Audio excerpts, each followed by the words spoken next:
A large number of security guards have gathered outside Tshwane House in Pretoria. Most of them have slept outside the municipal offices. They're demanding to be insourced. Now, for more, let's now cross to our reporter, Patricia Fasagi. Patricia, thank you so much for your time. Just bring us up to speed in terms of what the security guards or security officers are complaining about.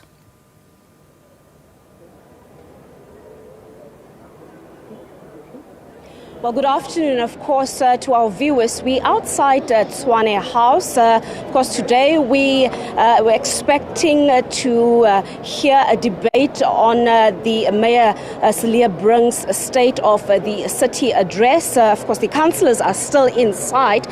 They've decided that there are much more important issues to deliberate, and that such as the future of security guards, instead of debating over the Mayor's State of the City address. And that's what's happening inside for the better part of the day. There has been a very tense standoff inside of council, and that has to do with whether the city is ready to adopt, of course, a motion that's been tabled, one by the EFF and the ANC and another one by Action SA, and that with insourcing of security guards. Now, you would know that it's been a challenge for many years in the capital city, where a lot of security guards would go for months without pay. Some of them would obviously work whenever they are called in. So there has been a lot of lobbying, a lot of pushing that there needs to be a better approach that to obviously stabilize not just their jobs, but also stabilize their lives. The security guards saying that their dignity has been gravely impacted. The majority of them, and it's really a large group, we'll try and just swing the camera to show you. It stretches to the other side of this street. The majority of the group that's here, they have slept outside the offices of Tshwane House. They've been here since last night. They started gathering at a church square, and they came here, and they are here to hear what is the outcome inside of council. Of course, now I'm joined by Joshua Mudau. He's the chairperson for the security formation that's outside here. Mr. Mudau, just tell us about your plight as security guards. What is it that you are demanding? Insourcing is your main demand, but just tell us, how are you affected, and how long have you been waging this battle? We've been waging with this battle ever since 2016, if you remember, back in the days when the DA took over the city of Tshwane. So we as security officers, we gathered and then we sat down, we said no, enough is enough because of this exploitation of these private companies. The thing that the most reason why we are fighting for this insourcing is to restore the dignity of a black child, as we sing that song.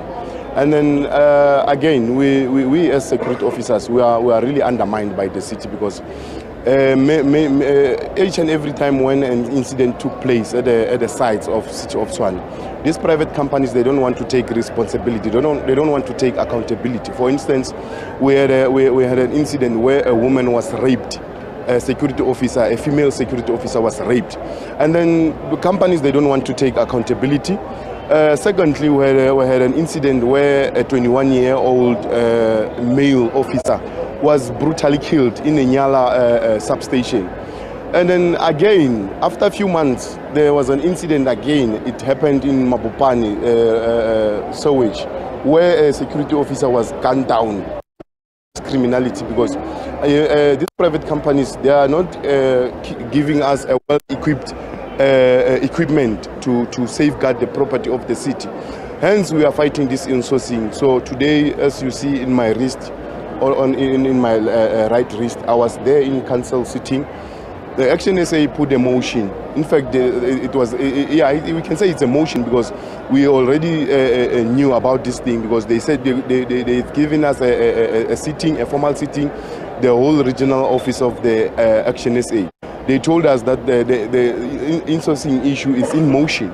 So we as the officers, we as security officers, we don't care about the political language that they're speaking in that council sitting. The only thing that we need is to tell us when are they going to insource us. We don't care about the criteria, because we've been working for the city of Tshwane. I myself, I've been working for under private company for quite some long. You can imagine from 2013, I can say. And some of officers here, they've started to work under private companies from 2010. So it's such a long time where these private companies, they're not practicing the labor law, Basic Condition Act of Employment of 1997. So you basically want to be absorbed by the city of Tshwane so that you can have more benefits, you can have job protection.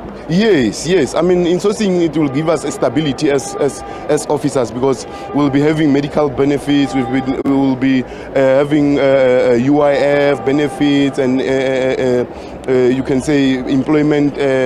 What do you say? The long term that. UIF and stuff like that, because now currently as I speak, some of the officers here in these private companies, there's no contract. I mean, if something happens to you in the site, they can even say no, this person doesn't work for us, because there's no contract, there's no uniform, late payment. If you can ask around here, there are some of security officers who are being owed the salary of December. Now, there's two motions. One, Action SA has tabled a motion.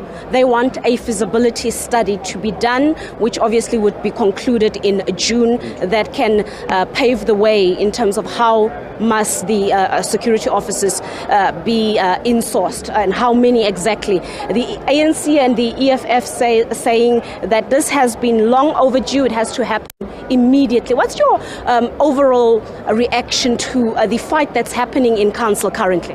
As I've said previously, we don't care about their fights and political language there. Are you happy with the feasibility study? I can say I'm happy, but I'm not happy, because I don't understand what is the feasibility study for firstly, because if I understand, in my opinion, like in 2021. There is a document that is circulating, that the council resolution that was tabled in 2018-2019, it was rescinded. So I mean, if it was rescinded, it means they have to start from the start in order to succeed this insourcing. In my opinion, I don't know if there's a political party that is neutral, that can come to us and we can have a debate so that they can give us facts. Okay, some of the security guards have not been paid since December, you say. How many of them? We can say